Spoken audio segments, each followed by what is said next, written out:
Hey, welcome back to Already Overbooked. My name's Josh, and today we are going to be going through and talking about King of Ashes by S.A. Cosby. Now, I've gone through and read Cosby stories before. I know what kind of raw, unfiltered, high octane storytelling this man can bring to a story. But this book, it absolutely delivers the same Southern noir fire, but did it bring the heat or did it fall flat?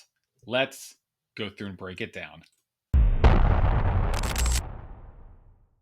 All right, so let's go through and jump into the plot. The setup is gritty and compelling. Roman is a wealthy, polished financial advisor who gets dragged back to his hometown of Jefferson Run, Virginia, when his father is put into a coma after a hit and run accident.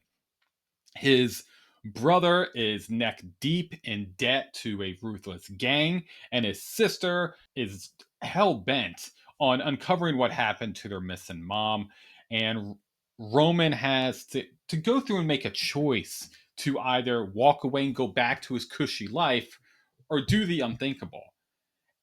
And that's where things start getting messy. Because Roman doesn't go back with fist. He goes back with financial schemes, slick negotiation tactics, and the mind that works like a weapon. So let's jump into the writing style. S.A. Cosby writes in such a interesting way. Every sentence in this book has weight. He doesn't wander, he strikes. The prose are tight, they're punchy, they're emotionally raw, but also very poetic in that southern noir type of way. His stories feel alive, they feel dusty, they feel grimy. They really pull you into this world, and it's so much fun. You engage so well with his characters, and it's such a page turning type of stories. If you've read any S.A. Cosby stories, you know exactly what I'm talking about. The man knows how to write compelling characters and compelling towns that his stories are based in. All right, so let's just jump into the themes and the tones. The tone is it's dark, it's bleak. There's no real heroes in this story. It's really about flawed people trying to survive in a place where even trying to succeed can go through and get you killed. And Cosby's writing doesn't moralize it. He just goes through and lays it all the rot out, all the blood out, the desperation. He puts it all on the table and says, do with it as you will. He's got, as I mentioned, a signature Cosby energy, smart characters, emotional weight, and violence that feels earned.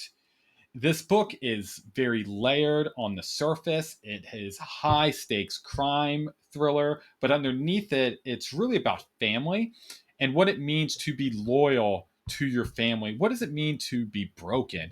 And what you're willing to sacrifice to keep the people you love from drowning.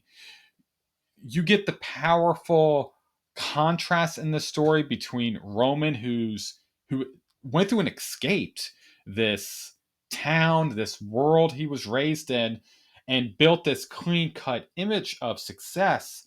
And this wreckage he went through and left behind, and a town that's still bleeding, a brother on the edge, and a father who's seen too much, and a sister who never gave up on searching for answers from her childhood. It also dives into systematic corruption, talks about class division, race, poverty, the cycles of trauma passed down like inheritance. The town of Jefferson Run isn't just a setting, it is its own character. It's suffocating, it's violent, and it's unforgiving. And what I truly love is that Cosby never gives an easy answer. These characters make awful choices, but you understand why. You understand their perspective. You understand why they're taking this route because they feel it's the best option they have, even though it's an awful one. So let's jump into the pros and the cons. Starting with the pros, there's relentless pacing in this book. You know those books you plan to read one chapter and you go, you know what, one more chapter, and the next thing you know it's 2 hours have passed. This one's just like those relentless pacing books that I feel like I talk about all the time on the channel. But this one's right up there that you cannot put the book down. And once Roman starts sliding into the world of the backroom deals and the gang politics, you really can't stop because it's really the tension starts building very, very quickly within this story. There is amazing prose. Every line hits. Cosby does it in all of his stories. His writing is so well done, and it feels like you're reading a very particular wordsmith showing you his craft. Cosby just writes so well and really engulfs you into his types of story with his amazing prose. The characters in this are so much fun. Like I mentioned, they do a lot of terrible things in this story, and but yet you can't help but root for them. You understand where Roman's coming from when he's doing some of these terrible acts. You understand Nevaeh, who is a big standout in the story, but you understand her emotional, raw determination of trying to find out what happened in their past. She really needs to know, and she's going to rip down the world to get the answers that she's looking for. Another big pro is this is just like every other Cosby story. He has that Southern noir uh, masterclass he does with this within the story. If you're a fan of HBO's True Detective, definitely season one energy, um, and you want a book that kind of gives you that same kind of feel and sweating through those big moments and edge of your seat vibes, this one kind of hits right there with that that show. Definitely, like I said, season one of True Detective, so well done. And yeah, it's a lot of fun. So jumping into the cons, for me, I thought the ending felt a little rushed. The final moments didn't really land with the weight that I thought it should. I wanted more breathing room. I wanted more intensity, more fallout to give that revolution, that give that resolution a little bit more of the hit that I know Cosby can do within his stories. There was some emotional threads within this story, like some arcs and relationships that felt underdeveloped. Some of the emotional punches to me really didn't hit as hard because the buildup and the pacing was so fast that I didn't really get a lot of time to just sit and breathe a little bit within some of the new relationships that were occurring throughout the story.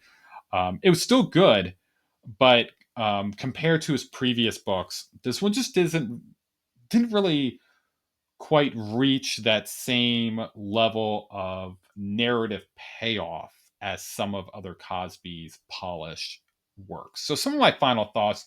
King of Ashes is sharp, it's an emotionally charged story. It's about family, legacy, and the things that you'll do to survive. But for me, it felt like a book that needed a few more chapters, maybe a whole nother act in the middle of the book. One more moment to really sit in the consequences. Was it gripping? Yes. Uh, Violent? Yes. It's another testament to how good Cosby is at pulling you into dark, gritty worlds and gritty moments. But the end, I didn't feel was the best payoff. I just felt it was a little bit shortchanged. So I ended up going through and still giving this book a 7 out of 10. I really did like it, but it's not my favorite Cosby work. I respect what he did. I think it was very well written. The ideas were there, but I really wanted more. Maybe, um, maybe if it wasn't a Cosby book and it was just a regular thriller, I probably would have enjoyed this more. I think it's one of those. My expectation for a Cosby story is I'm expecting a 9, a 10, a near perfect story. And then this one was just a little above average. Again, I like the story. It just didn't give that overall pop that I was really looking forward to in reading another Cosby story. But if you read this one, drop your thoughts below. Was this Cosby's best work or just middle of the road for you as well? I would love to hear your thoughts. If you haven't read it, I still recommend picking up this book, but you may want to maybe drop your expectations a little when you're going through and reading this. Definitely if you've read other Cosby stories before. So thanks so much for watching. Don't forget to like, subscribe. You know what to do. Till I see you in the next one, stay overbooked.